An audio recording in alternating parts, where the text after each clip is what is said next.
আসসালামু আলাইকুম প্রিয় আপু ভাইয়ারা, আশা করি সবাই ভালো আছেন। আলহামদুলিল্লাহ আমিও ভালো আছি। তো আজকে আমি যে উদ্দেশ্য নিয়ে আপনাদের সাথে কথা বলবো, সেই কথাগুলো আপনারা একটু মনোযোগ দিয়ে শোনার চেষ্টা করবেন, বা কি বলতেছি সেগুলো একটু মনোযোগ দিবেন।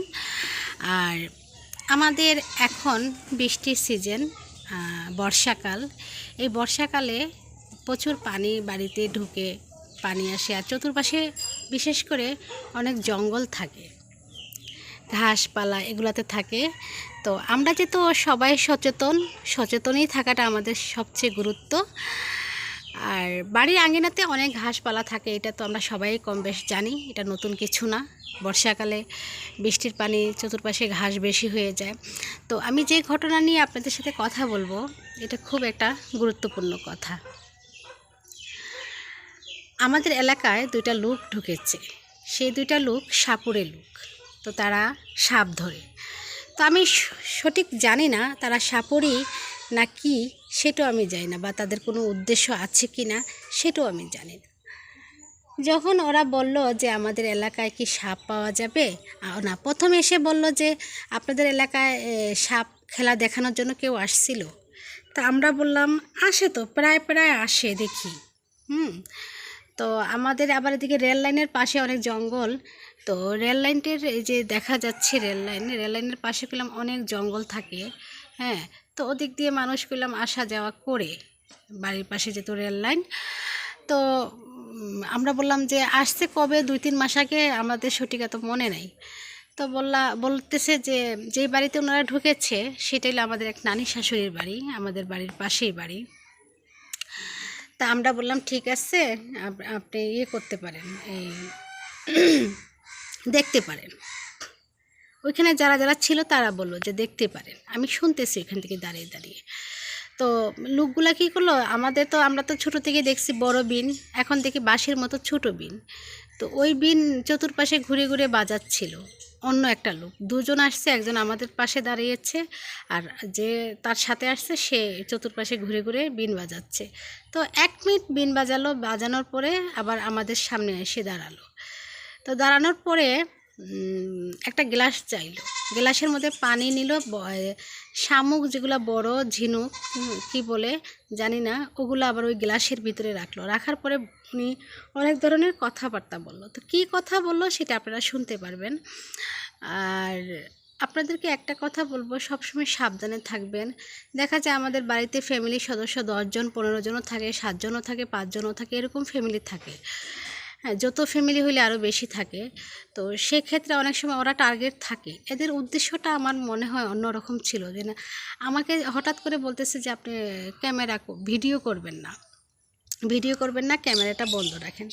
তা আমি ওই সময় ক্যামেরাটা বন্ধ করে দিলাম, যে তো সবাই ছিল এখানে, মুরব্বিও ছিল। তো আমি আবার চুপ করে চালু করলাম।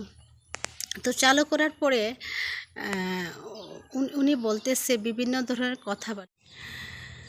তো সেই উদ্দেশ্য থাকে ওদের। যেমন দেখা যাচ্ছে যে যত ফ্যামিলি, যদিও আমি বলি, অনেক সময় দেখা যায় বাড়িতে একা থাকে, যেমন বোন থাকতে পারে একা, বা মা থাকতে পারে একা, বা খালা থাকতে পারে, বা ছোট ভাই থাকতে পারে একা। তখন এদের একটা টার্গেট থাকে যে বাড়িতে যদি গাছপালায় বেশি দেখি, তাহলে আমি ওই বাড়িতে সাপের কথা বলে বাড়িতে যেন ঢুকতে পারি, সেরকম একটা উদ্দেশ্য ওদের থাকেই। তো সেই উদ্দেশ্য নিয়ে ওরা বলবে যে আমরা সাপ ধরবো, আপনাদের বাড়িতে তো অনেক জঙ্গল, সাপ থাকতে পারে, আমরা তো সাপের ব্যবসা করি।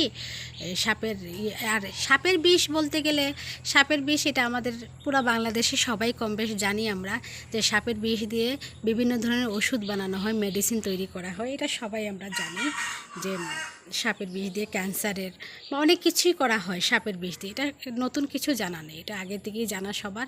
তারপরে আমাদের অনেক গ্রামের অনেক লোক আছে যে তারা অনেক কিছুই জানে না, অনেক কিছুই বুঝে না, জানে না। তো সেই জন্য আমি বলবো যে আপনারা খুব সাবধান, এই ধরনের মানুষদেরকে বাড়িতে কখনো ঢুকতে দিবেন না।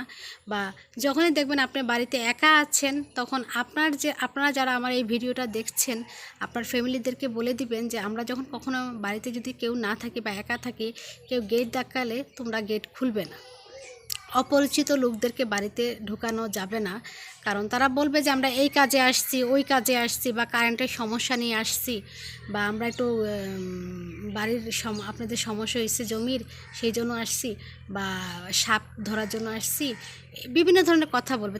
তাদের উদ্দেশ্যটাই থাকবে অন্যরকম। তো সবাইকে এটা বলে দিবেন। আর ওই লোকটা কেন জানি তখন আমাদের এলাকায় অনেক মানুষ জড়ো হয়েছে, তো সেই জন্য অনেক কিছুই উনি পারে নাই, বা একটু নিজেকেও নার্ভাস মনে হচ্ছিল ওই লোকটাকে। তা না হলে আমাকে কেন বলবে যে ভিডিওটা চালু করবেন না, আপনি ক্যামেরাটা অফ করেন। ওনার একটা উদ্দেশ্য ছিল।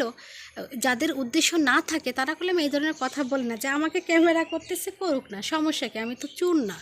তার মধ্যে কোনো খারাপ টার্গেট ছিল দেখেই সে আমাকে বলতেছে যে ক্যামেরাটা বন্ধ করার জন্য। তো যাই হোক, আমি তারপরও চুপ করে ক্যামেরাটা আবার চালু করে নিয়েছি। তো আপনাদেরকে সাবধান করে দিব যে সবসময় সাবধানে থাকবেন, সাবধানে থাকার চেষ্টা করবেন। আর এখন তো বর্ষাকালে তো অবশ্যই সাপটা ঘরে আসবে, সেটার বিষয়টা অন্যরকম, সেদিকেও সতর্ক থাকা ভালো। আর আমাকে লোকটা যেভাবে কথাগুলো বললো, তো আমি একটু দূর থেকে ক্যামেরা করেছি, যতটুকুই পারেছি আপনাদের সামনে শেয়ার করে তুলবো। আর ভিডিওটা অবশ্যই আপনারা দেখবেন সবাই। তো সবাই ভালো থাকবেন, সুস্থ থাকবেন।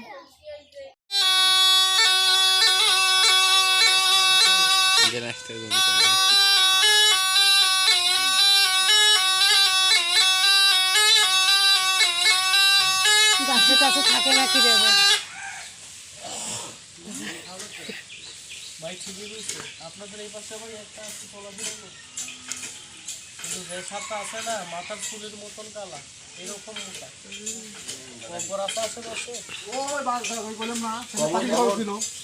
এখানে ভাই যেটা আছে এদের কাছে মাপ চাই, এটা আমরা দুইজন কেন, আমাদের যে বাপ আছে না সে হইলে ধরবে না। আপনাদের এলাকায় যেটা আছে এটা তো সাপ না, এটা বাস্তব জিনিস, বাস্তব বুঝেন না। আপনার যেমন বাড়ির একটা মালিক আছেন, ভিটারও একটা মালিক আছে, এটা খেলা ধরা যাবে না। এটা যদি আমরা দুইজনে ধরি আমাদের দুইজনের ক্ষতি হবে, গ্রামের ভাই ক্ষতি হবে। এটা সাপ না, এটাকে হিন্দু শাস্ত্রে বলা হয় দেবতা, মুসলমান শাস্ত্রে বলা হয় জিন। মাঝে মাঝে বেরোবে, রাস্তাঘাটে পড়ে থাকবে, কি চলে যাবে, দেখবেন আজান দিলি বাড়িতে কুকুর থাকলে ডাকবে, কাঁদবে, কিন্তু কারো ক্ষতি করবে না। এটা বাস্তব সাপ, এটা বললে ক্ষতি হয়ে যাবে। এটা কষ্ট দিলে আমরা রাগ করলেন।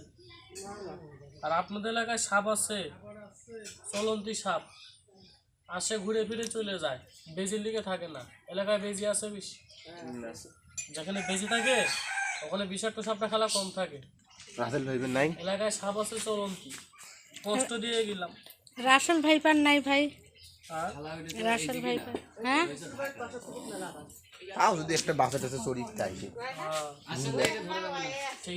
দেখছেন কি দেখছেন, এই যে একটা ধরলাম সকালে, দেখে যান কত বড়, দেখে যা ভাই, যেটা পাইছি ওই তো দেখে যান। আমরা ধরে নিয়ে বিক্রি করে দিই, দেখাই পেলাম হাতে নিয়ে ধরাবেন এমনি খালা সাপের বিষের দাম হয়। আর ওই সাপ দিয়ে ওষুধ বানানো হয়, সাপের বিষ দিয়ে। সাপের বিষ দিয়ে ক্যান্সার ওষুধ বানায়। কিন্তু আপনাদের তো দেখাতাম, দেখালি তো কবে না খেলা করবে, ওইগুলো তো পারি না। সাপ তো আছে খেলা, কি গোলাম সাপ গরু ছাগলের মতো সবসময় এক জায়গায় থাকে না, ফটো করে। আমাদের যেমন পেট আছে, সাপের একটা পেট আছে, কিন্তু যে সাপটা ধরলাম আপনাদের যদি বের করে দেখাই আবার খেলার কথা বলবেন না তো। মাথাটা আমি দেখিয়ে দিই, খেলার কথা কইছি, ভিডিওটা বন্ধ করে দেখে যান। এটা কি সাপ কোন ওরে বাবা, এখানে ধরেন নাকি? এটার নাম বলা হয় মাছওয়ালা। এটা বাবা ইন্দুরের গর্ত ছিল, কিন্তু গাছটা দেখ, কিন্তু আপনাদের কল আমি ইন্দুরের গর্ত বন্ধ করছি, প্রশ্ন করলেন না, এরকম হয় না ভাই। আর একটু দেখান তো, অল্প একটু। এই যে বুন, এই যে দেখি যা আর